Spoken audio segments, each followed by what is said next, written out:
இயேசு கிறிஸ்துவின் இனிய நாமத்தில் உங்கள் அனைவரையும் அன்போடு வாழ்த்துகிறேன். வாழ்வு தரும் வார்த்தை என்கிற இந்த நிகழ்வுக்கு உங்கள் அனைவரையும் இயேசுவின் சீஷன் ஊழியங்கள் சார்பாக அன்போடு வரவேற்றுக் கொள்கிறேன். இன்றைக்கும் கர்த்தர் நமக்கு தருகிற வாழ்வை கொடுக்கிற அவருடைய வார்த்தை ஒன்றை நாம் தியானிப்போம். எபேசியர் 5ஆம் அதிகாரம் 16வது வசனம். நாட்கள் பொல்லாதவைகளானதால் காலத்தை பிரயோஜனப்படுத்திக் கொள்ளுங்கள். நாட்கள் பொல்லாதவைகளாதலால் காலத்தை பிரயோஜனப்படுத்திக் கொள்ளுங்கள். திருச்சபைக்கு அல்லது இயேசு கிறிஸ்துவை விசுவாசித்து விசுவாச வாழ்விலே வளர்ந்து கொண்டிருக்கிற ஜனத்திற்கு அப்போஸ்தலனாகிய பவுல் ஒரு முக்கியமான அவர்களுக்கு இருக்க வேண்டிய ஒரு மனநிலையை குறித்து இங்கே எழுதுகிறார். இது பொல்லாத நாட்கள் ஆனபடினாலே நீங்கள் எப்படி நடந்து கொள்ள வேண்டும் என்று சொல்லி அவர்களுக்கு அறிவுரை கூறுகிறார். இன்றைக்கு எல்லாருமே ஓரளவு ஒத்துக்கொள்ளக்கூடிய ஒரு காரியம், இப்போது நாம் வாழ்கிற காலம் மிகவும் பொல்லாதது. அது கிறிஸ்தவ விசுவாசத்தில் இருக்கிறவர்கள் மட்டுமல்ல, பொதுவாக எல்லா வகை ஜனங்களும் நம்புகிற ஏற்றுக்கொள்ளுகிற ஒரு காரியம், இப்போது இருக்கிற காலம் பொல்லாத காலம், முன்பு இருக்கிற நாட்களைப் போல அல்ல. ஒரு 20-25 ஆண்டுகளுக்கு முன்பு இருந்த நிலைமை கூட இப்போது இல்லை. அதை விட மிகவும் மிகவும் மோசமான ஆபத்தான பொல்லாப்பு நிறைந்த ஒரு நாட்களிலே நாம் வைக்கப்பட்டிருக்கிறோம். அரசியலிலும் சமுதாயத்திலும் சபைகளிலும் ஊழியங்களிலும் கூட மிகவும் பொல்லாப்புகள் நடைபெறுகிற ஒரு காலத்தில் நாம் இருக்கிறோம். ஆனபடினாலே பொல்லாப்பு நிறைந்த காலம் என்று சொல்லி நாம் அப்படியே ஒதுங்கி விடாதபடி நாம் என்ன செய்ய வேண்டும் என்பதை குறித்தும் அங்கே எழுதியிருக்கிறார். காலத்தை பிரயோஜனப்படுத்தி கொள்ள வேண்டும். குறிப்பாக இந்த பொல்லாத நாட்களை குறித்து நம்ம பார்க்கிற பொழுது அரசியல் சார்ந்து பார்த்தீங்கன்னா எத்தனையோ அரசியல் சூழ்நிலைகள், அதாவது அரசாங்கங்கள் தடுமாறிக்கொண்டு இருக்கிறது நாம் பார்க்கிறோம். உலகத்தின் அரசாங்கங்களே தடுமாறிக்கொண்டு இருக்கிறது. யாரை எப்படி வீழ்த்தியாகிலும் என்ன செய்தாகிலும் தொடர்ந்து தங்களுடைய பதவிகளை தக்க வைத்துக் கொள்வதற்கு தயாராகிவிட்டார்கள் எல்லாரும். அரசியல் பொல்லாப்புகள் அதிகமாக நடைபெற்று கொண்டிருக்கிற ஒரு காலம். தினமும் எங்கோ ஒரு பகுதியில் நாம் யுத்தத்தின் செய்தியை கேள்விப்பட்டு கொண்டு தான் இருக்கிறோம். தினமும் எங்கோ ஒரு இடத்துல யுத்தம் நடந்து கொண்டு இருக்கிற இந்த உலகத்திலே 3வது உலகப் போருக்கு சாதகமான எல்லா சூழ்நிலைகளும் உருவாகி வருவதை நாம் பார்க்கிறோம். ஆகவே தான் இந்த நாட்கள் பொல்லாதவைகள் என்று பவுல் அன்றைக்கே எழுதி வைத்திருக்கிறார். அது மாத்திரமல்ல, நம்முடைய சமூகம் சார்ந்து பாருங்கள். நான் வாழ்கிற இந்த சமுதாயத்திலே எத்தனையோ பொல்லாப்புகள். 2 தீமோத்தேயு 3ஆம் அதிகாரம் 1-5 வசனங்கள் வரை இந்த காலத்திற்கு எப்படி இருப்பார்கள் மக்கள் என்பதை ஏற்கனவே எழுதி வைக்கப்பட்ட அந்த வசனத்தின்படியே நடைபெற்று கொண்டிருக்கிறது எல்லா நிகழ்வுகளும். மக்கள் தற்பிரியர்களாக, சுகபோகம் விரும்புகிறவர்களாக, வீம்புக்காரராக, பெற்ற தாயையும் தகப்பனையும் கூட கொலை பண்ணுகிற அளவிற்கு தன்னலம் நிறைந்தவர்களாக, இன்னும் சொல்லப்போனால் கணவனுக்கு துரோகம் செய்கிற மனைவி, மனைவிக்கு துரோகம் செய்கிற கணவன் என்று சொல்லி பொல்லாப்புகள் பெருகி நிற்கிற காலம். பாவத்தை ரொம்ப எளிதாக செய்துவிடக்கூடிய வசதிகள் வந்துவிட்ட காலம். ஊழியங்களில் கூட, திருச்சபைகளில் கூட குழப்பமான சூழ்நிலைகள். தேவ பக்தியின் வேஷத்தை தரித்து அதன் பலனை மறுதலிக்கிறார்கள் என்று பவுல் சொல்லுகிறார். பார்ப்பதற்கு நல்ல பக்தி நிறைந்த தேவ ஊழியக்காரர் போல இருக்கும். ஆனால் ரொம்ப எளிதாக விசுவாசத்திற்கு துரோகம் செய்து விடுவார்கள். சமீப நாட்களில் கூட பல தேவ ஊழியர்கள், போதகர்கள் என்று சொல்லி ஒரு கூட்டத்தார் ஒரு குறிப்பிட்ட அரசியல் கட்சியினுடைய கட்டுப்பாட்டிற்கு கீழாக சென்று அவர்களுக்கு சாதகமாக ஆண்டவர் தங்களுக்கு கொடுத்த விசுவாச வாழ்வுக்கு விசுவாச துரோகம் செய்து விட்டதை நாம் தொலைக்காட்சிகளிலே நாம் பார்த்தோம். அன்பான ஆண்டவருடைய பிள்ளைகளே, இப்படி நாட்கள் மிகவும் பொல்லாதவைகளாய் இருக்கிறபடினாலே நாம் என்ன செய்ய வேண்டும் என்று ஆண்டவர் நமக்கு சொல்ல விரும்புகிறார் என்றால், கிடைத்த காலத்தை பிரயோஜனப்படுத்துங்கள். இந்த பிரயோஜனம் என்கின்ற வார்த்தை புதிதாக எப்படி மொழிபெயர்க்கப்பட்டிருக்கிறது என்றால், முற்றிலும் பயன்படுத்துங்கள். நமக்கு இப்பொழுது நம்முடைய வாழ்க்கையில் கொடுக்கப்பட்டிருக்கிற ஒவ்வொரு வினாடியையும் ஒவ்வொரு நொடி பொழுதையும் பிரயோஜனமாக முழுமையாக பயன்படுத்துங்கள். அதைத்தான் காலத்தை பிரயோஜனப்படுத்துங்கள் என்கின்ற வார்த்தை நமக்கு கற்றுத்தருகிறது. மத்தேயு 24ஆம் அதிகாரத்தில் இயேசுநாதர் சொன்ன அதே நிகழ்வுகள் நடந்து கொண்டிருக்கிற இந்த நாட்களிலே அன்பான ஆண்டவருடைய பிள்ளைகளே, நாம் காலத்தை பிரயோஜனப்படுத்த அழைக்கப்பட்டிருக்கிறோம். கொடிதான விபத்துக்கள், இயற்கையிலே எவ்வளவோ கொடிதான மாற்றங்கள் வந்துவிட்ட சூழ்நிலையிலே, உயிருக்கு எந்தவித பாதுகாப்பும் கேரண்டியும் இல்லாத ஒரு சூழ்நிலையிலே ஆண்டவர் நமக்கு ஒரு காரியத்தை சொல்லுகிறார்: காலத்தை பிரயோஜனப்படுத்துங்கள். இந்த நாளிலும் ஒரு 3 சிந்தனைகளை நமக்கு முன்பதாக நான் வைக்க விரும்புகிறேன். இந்த காலத்தில் நாம் என்ன செய்திருக்க வேண்டும், நாம் என்ன செய்து கொண்டிருக்கிறோம் என்பதை குறித்து 3 சிந்தனைகளை நான் உங்கள் முன்பாக வைக்க விரும்புகிறேன். முதலாவது, இது நித்திரை பண்ணுகிற காலம் அல்ல. இதை நாம் நினைவில் வைத்துக் கொள்வோம். இது நித்திரை பண்ணுகிற காலம் அல்ல. மார்க்கு 14ஆம் அதிகாரம் 37வது வசனத்தை வாசிக்கிறேன். மார்க்கு 14:37. பின்பு அவர் வந்து அவர்கள் நித்திரை பண்ணுகிறதை கண்டு பேதுருவை நோக்கி, சீமோனே, நித்திரை பண்ணுகிறாயா? 1 மணி நேரம் நீ விழித்திருக்க கூடாதா? தூக்கம், உறக்கம் மனிதனுக்கு முக்கியம். தூங்குவதில் தவறில்லை.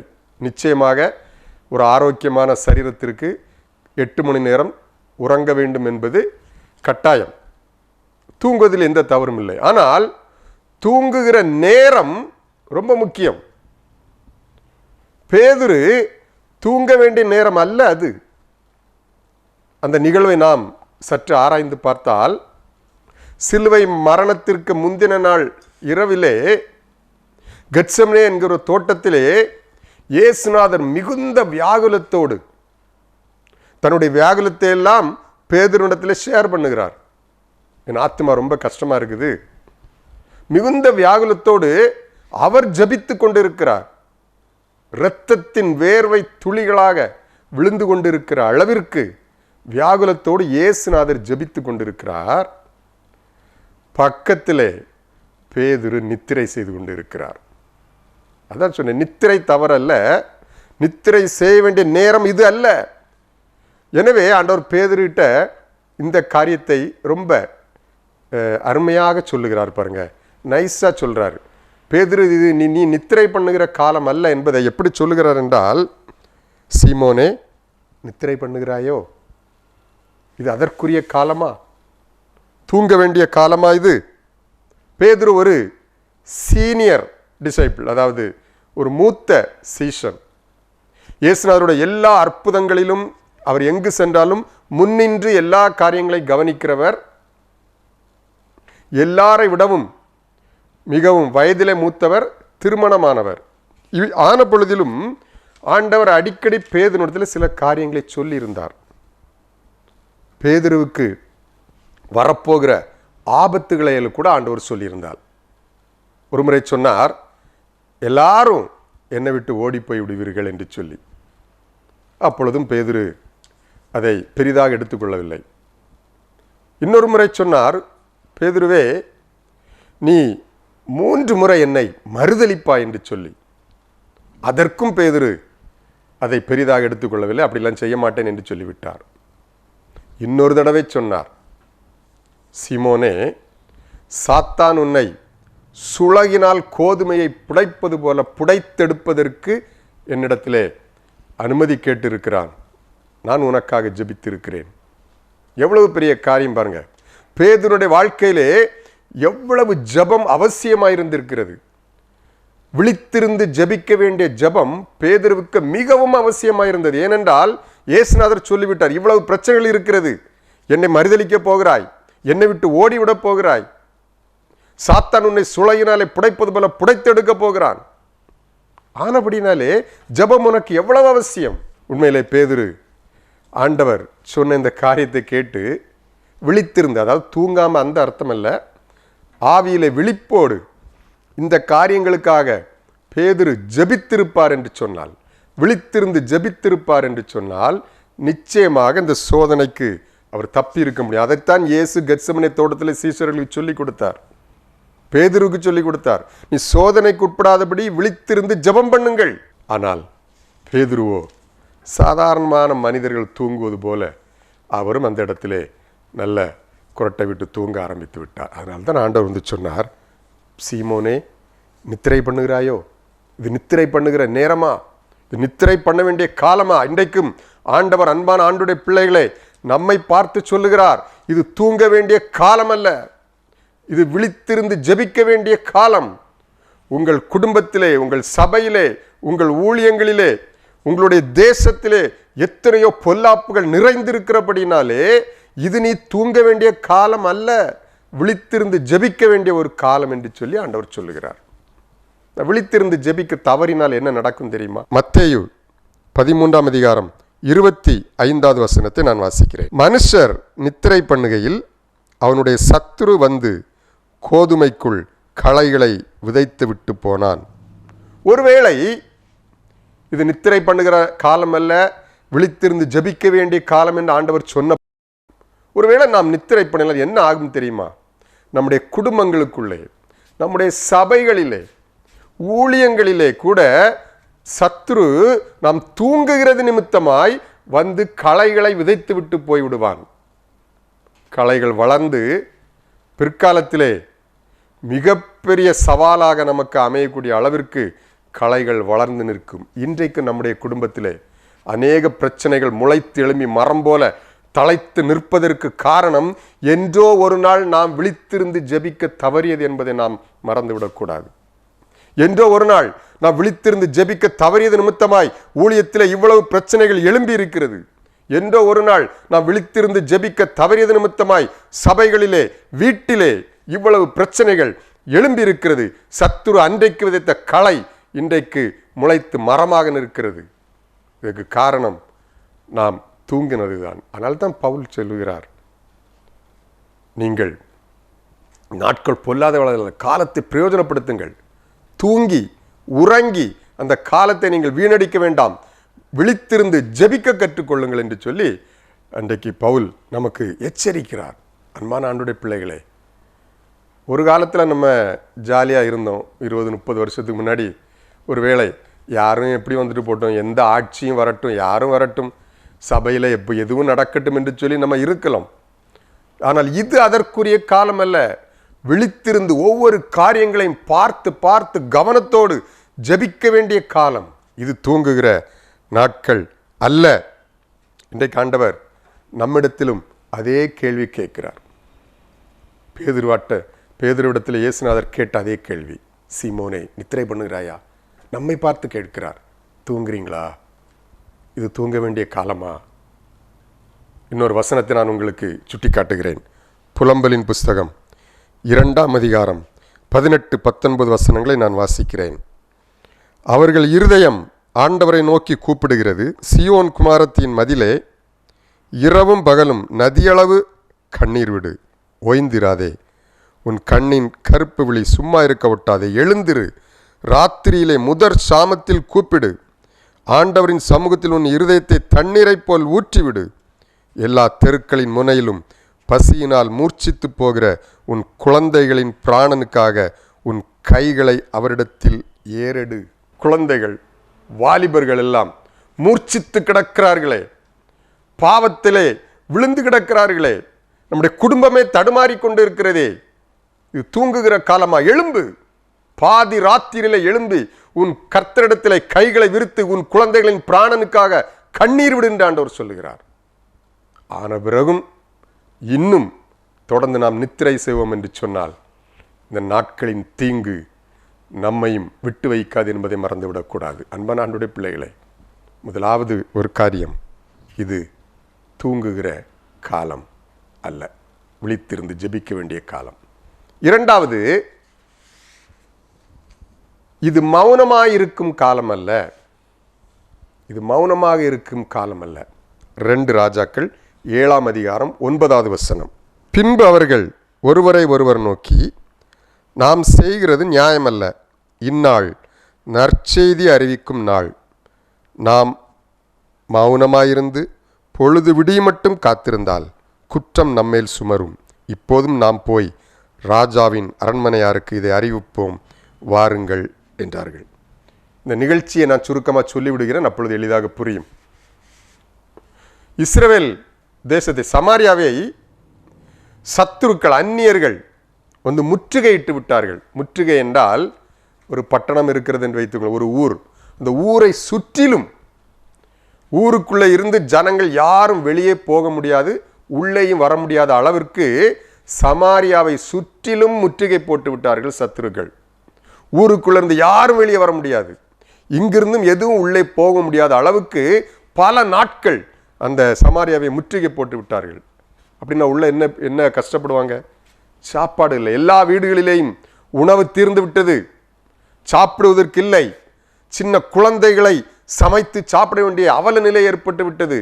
கழுதையின் தலைகளை வெட்டி சாப்பிட வேண்டிய சூழ்நிலை, அதுவும் கிடைக்காத ஒரு சூழ்நிலைக்கு தள்ளப்பட்டு விட்டார்கள். ராஜா அழுகிறார். ஜனங்களெல்லாம் பசியிலே பட்டினியிலே மூர்ச்சித்து போய் கிடக்கிறார்கள். இப்பொழுது என்ன நடக்கிறது? சமாரியாவிலே பொதுவாக குஷ்டரோகிகள் அங்கே தான் கொண்டு விடுவாங்க. குஷ்டரோகிகள் ஒரு 4 பேர், அவங்களுக்கும் பசி, மக்களுக்கே சாப்பாடு கிடைக்கல, அவங்களுக்கு எப்படி கிடைக்கும்? அவங்க என்ன நினைக்கிறாங்க? ரொம்ப பசியாக இருக்குது, பட்டணத்துக்குள்ளே நம்ம போக முடியாது, ஒன்று செய்வோம். அந்த சத்துருக்கள், சுற்றி நிற்கிற அந்த சத்துருக்கள், அவங்க நிறைய கூடாரம் போட்டு அங்கே தங்கி இருக்கிறாங்க. அவங்களுக்குள்ளே போவோம், அவங்ககிட்ட போய் உணவை கேட்போம், கொடுத்தால் சாப்பிடுவோம், அடித்து கொன்னா கொன்னுட்டு போட்டோம், எப்படியும் பசியிலே சாகத்தான் போகிறோம், எனவே சத்துருக்களிடத்தில் போவோம் என்று சொல்லி அந்த எதிரிகளின் கூடாரத்திற்கு இவர்கள் போகிறார்கள், இந்த 4 குஷ்டரோகிகள். அதற்குள்ளாக நடந்த சம்பவம் என்னவென்றால், இரவு நேரத்திலே ஆண்டவர் தன்னுடைய ஜனத்தினுடைய கூக்குரலை கேட்டு அந்த சத்துருக்களுக்கு, அவர்களை சுற்றி வளைத்திருந்த அந்த சத்துருக்களுக்கு, அவர்களுக்குள்ளாக மிகப்பெரிய ஒரு இரைச்சல், பெரிய இராணுவத்தின் சத்தத்தை அவர்களுக்கு கேட்க பண்ணினதினாலே அவர்கள் இரவோடு இரவாக அவர்கள் உயிரை மாத்திரம் வைத்துக்கொண்டு எந்த பொருளையும் எடுக்காமல் அப்படியே விட்டுவிட்டு இரவோடு இரவாக அத்தனை பேரும் ஓடிவிட்டார்கள். இப்போதான் அந்த 4 குஷ்டரோகிகளும் அங்கே போகிறாங்க. அங்கே போனால் யாரும் இல்லை, உணவுகள் எல்லாம் அப்படியே இருக்கிறது, தங்கம் இருக்கிறது, வெள்ளி இருக்கிறது, அத்தனை பொருட்களும் இருக்கிறது.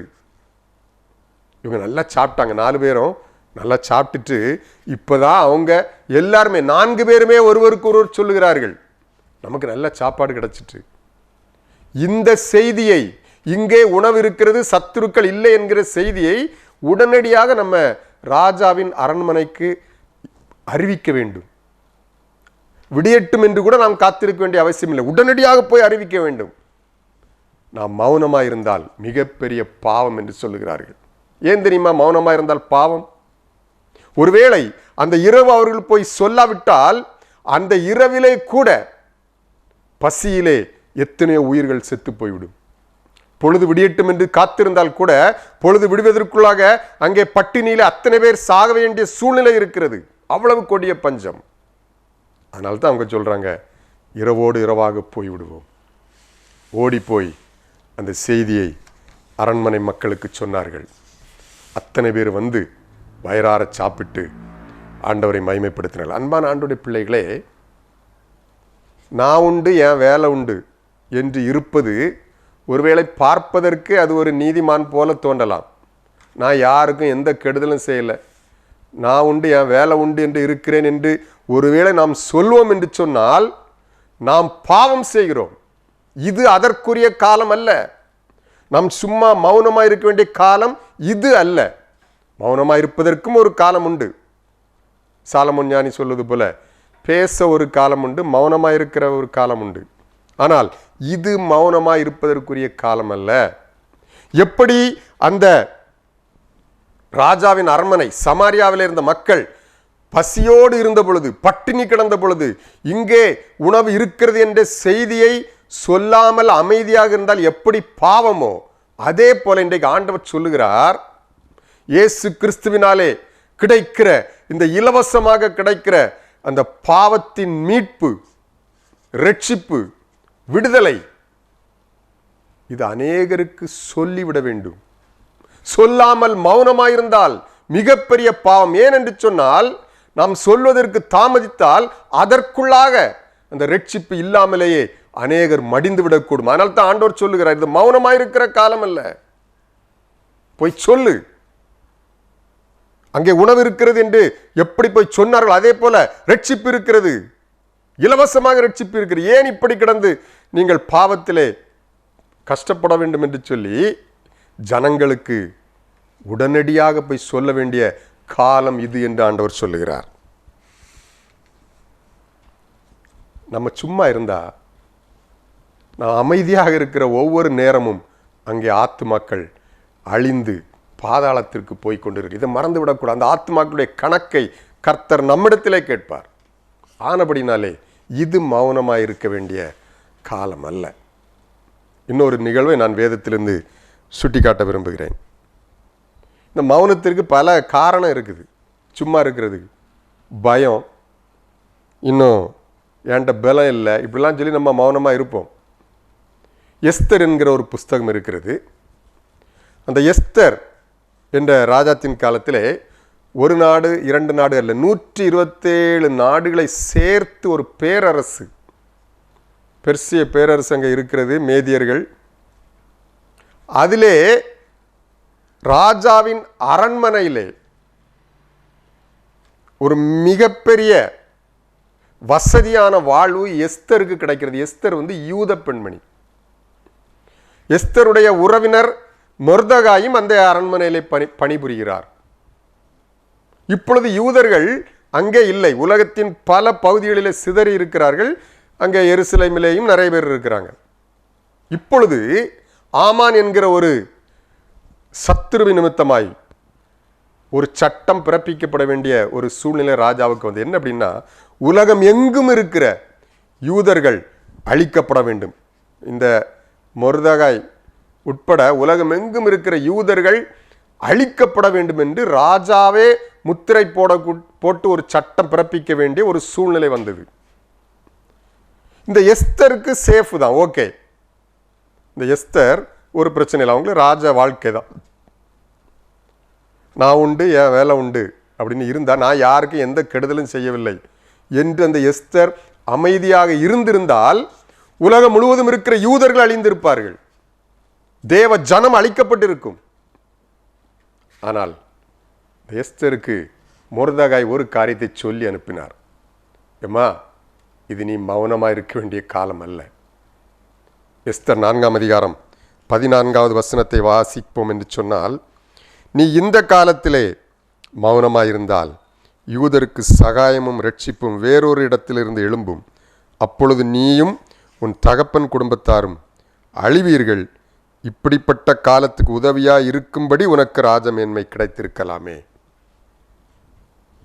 உடனே இந்த எஸ்தர் உபவாசித்து, தோழிகளோடு உபவாசித்து ஜெபித்து விட்டு ராஜாவை சந்தித்து, அந்த நிகழ்வு நமக்கு தெரியும்.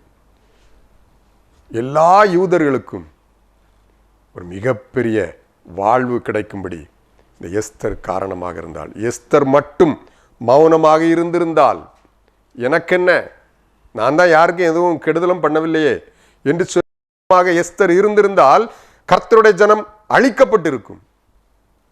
இன்றைக்கு அந்த காரியத்தை ஆண்டவன் நம்மிடத்தில் சொல்லுகிறார். மௌனமாக இருக்கீங்களா? என்னால் யாருக்கும் எந்த பிரச்சனை இல்லைன்னு சொல்லி மௌனமாக இருக்கீங்களா? மௌனமாக இருப்பது பிரச்சனை பண்ணுறதை விட பெரிய பாவம், அதை விட பெரிய பாவம். நாம் மௌனமாக இருக்கிற ஒவ்வொரு நிமிடமும் ஆத்துமாக்கள் நரகத்தை நோக்கி சென்று கொண்டு இருக்கிறார்கள். சொல்ல ஆரம்பிப்போம். ஒரு நிகழ்வு எல்லாருக்கும் தெரியும். டிஎல் மூடி என்கிற ஒரு தேவ மனிதன், நானும் அடிக்கடி இதை சொல்லி இருக்கிறேன். இரவு நேரம் ஒரு மாபெரும் நற்செய்தி கூட்டத்திலே பேசிவிட்டு அவருக்கு ஒதுக்கப்பட்டிருந்த அறைக்கு நேராக கடந்து வருகிறார். ரொம்ப நேரம் ஆயிடுச்சு. பிரசங்கம் பண்ணி எல்லாருக்கும் ஜெபித்து விட்டு வருவதற்கு இரவு ஏறக்குறைய 12 மணி ஆகிவிட்டது. அவர் அந்த அறைக்கு வந்திருந்த பொழுது அவருடைய அறைக்குள்ளாக செல்வதற்கு முன்பதாக பக்கத்து அறையில் உள்ள வாலிபன் ஒருவன் அவரிடத்திலே, ஐயா, நான் உங்களிடத்தில் ஒரு காரியம் பேச வேண்டும், எனக்காக நீங்கள் ஜெபிக்கணும் என்று சொல்லி பேச முற்படுகிறான். இவர் ரொம்ப டயர்டாக இருந்தபடினாலே, பகல் முழுவதும் இரவு இவ்வளோ நேரமும் ஊழியம், டயர்ந்தபடினால், தம்பி ஒன்றும் இல்லை, நாளைக்கு காலையில் நம்ம பேசுவோம் என்று சொல்லிவிட்டு அவர் தன்னுடைய அறைக்கு சென்று விட்டார். மறுநாள் காலையிலே அந்த அறைக்கு முன்பதாக ஒரே சத்தம், அங்குமிங்கும் அனைவரும் ஓடுவது போல ஒரு சத்தம். டிஎல் மூடி அவர்கள் தன்னுடைய கதவை திறந்து பார்த்த பொழுது பக்கத்து அறையில் இருந்த அந்த வாலிபன் அவன் தற்கொலை செய்திருந்தான். அவருக்கு மிகுந்த மனவேதனை. ஊழிய நாட்கள் முழுவதும் அது அவருக்கு வேதனையாகவே அமைந்தது. ஏன் தெரியுமா? நாம் அன்றைக்கு இரவு அவன் வந்த பொழுது அவனுக்கு உதவி செய்திருக்கலாமே, நான் மௌனமாக இருந்து விட்டேனே என்று சொல்லி வேதனைப்பட்டாராம். அன்பான ஆண்டவருடைய பிள்ளைகளை, இன்றைக்கு ஆண்டவர் நம்மை பார்த்து சொல்கிறார், இது மௌனமாக இருக்கிற காலம் அல்ல. சுவிசேஷத்தை எத்தனை பேருக்கு சொல்ல முடியுமோ அத்தனை பேருக்கும் சொல்லுங்கள். கடைசியா 3வது ஒரு காரியம், இது விளையாடுகிற காலம் அல்ல. யாத்திராகமம் 32ஆம் அதிகாரம் 6வது வசனத்தை வாசிக்கிற பொழுது, மறுநாள் அவர்கள் அதிகாலையில் எழுந்து சர்வாங்க தகன பலிகளை இட்டு சமாதான பலிகளை செலுத்தினார்கள். பின்பு ஜனங்கள் புசிக்கவும் குடிக்கவும் உட்கார்ந்து விளையாட எழுந்தார்கள். இது விளையாடுகிற காலம் அல்ல. அதாவது பொழுதுபோக்கை விரும்பி பொழுதுபோக்காக செயல்படுகிற காலம் இது அல்ல. ஒரு காலகட்டத்தில் நம்ம அப்படி இருந்தோம், நேரம் போகல, ஏதாவது என்டர்டெயின்மெண்ட் என்று சொல்லி பொழுதுபோக்குக்காக பல காரியங்களை செய்தோம். ஆனால் இது இன்றைய தேதி பொழுதுபோக்குகிற காலம் அல்ல. இந்த நிகழ்வு எப்பொழுது இது நடந்து தெரியுமா? மோசே என்கிற தேவ மனிதன் இந்த விளையாடி கொண்டிருக்கிற இந்த ஜனங்களுக்காக 40 நாட்கள் கர்த்தருடைய சமூகத்தில் இருந்து புசியாமலும் குடியாமலும் இருந்து கர்த்தருடைய சமூகத்தில் இந்த ஜனங்களுக்காக கர்த்தர் சொல்லுகிறதை கேட்டுக்கொண்டு இருக்கிறான். ஊழியக்காரன் தன்னுடைய ஜனத்திற்காக கர்த்தரோடு போராடி கொண்டிருக்கிற பொழுது இந்த ஜனம் விளையாட எழுந்தார்கள் என்று சொல்லி வேதத்தில் வாசிக்கிறோம். இன்றைக்கும் நம்மிலே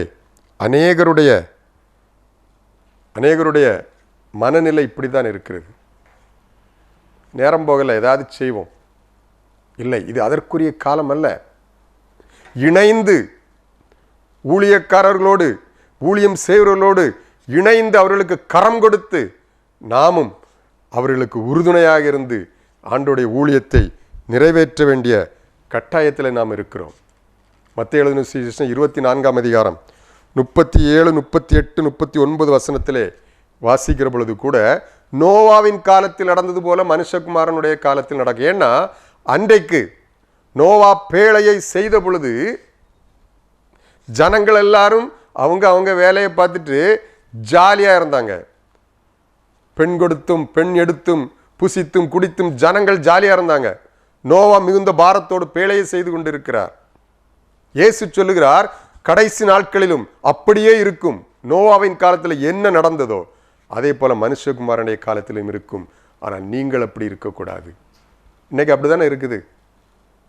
ஜனங்கள் எப்போ பார்த்தாலும் எத்தனை மணி நேரமானாலும் இந்த செல்போனை வைத்துக்கொண்டு சமூக வலைத்தளங்களை இன்டர்நெட் வழியாக செல்போனை மணிக்கணக்காக, ஏதோ 10 நிமிஷம் 15 நிமிஷம் அல்ல, 2 மணி நேரம் 3 மணி நேரம் என்று சொல்லி மணிக்கணக்காக அதற்கு முன்பே அமர்ந்து நேரத்தை வீணடித்து கொண்டிருக்கிற கிறிஸ்தவர்களை விசுவாசிகள் இன்றைக்கு பெருகிவிட்டார்கள், ஊழியக்காரர்கள் பெருகிவிட்டார்கள். இது அதற்குரிய காலம் அல்ல, விளையாடுகிற காலம் அல்ல. எழுந்து தேவ பிள்ளைகளோடு இணைந்து கர்த்தருடைய பணியை செய்ய வேண்டும் என்று சொல்லி ஆண்டவர் சொல்லுகிறார்.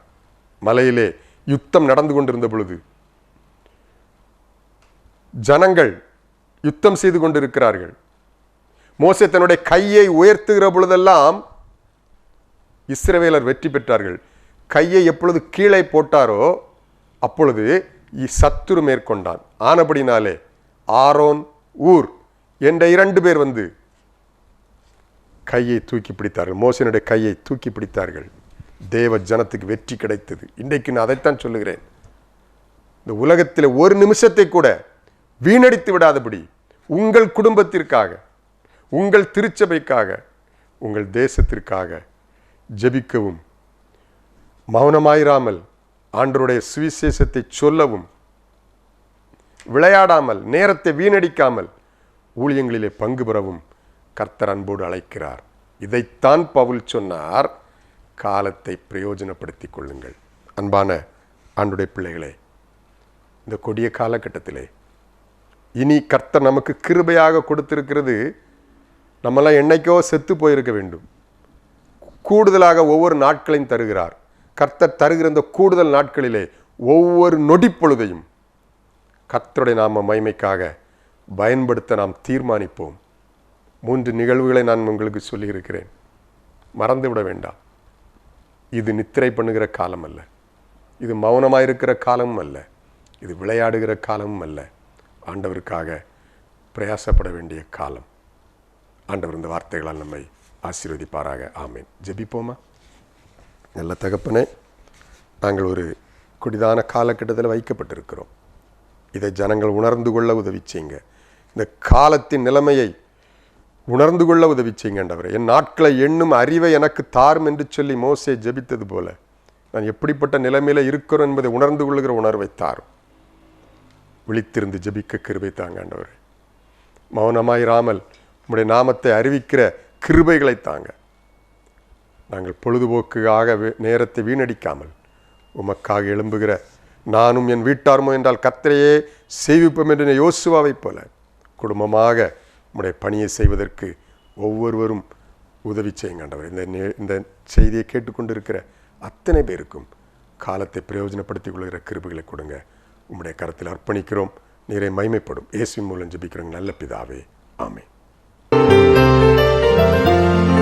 மனிதர் யாரிடமும் பாசம் காட்டுவோம், இயேசு மந்தைக்குள் அழைத்திடுவோம்.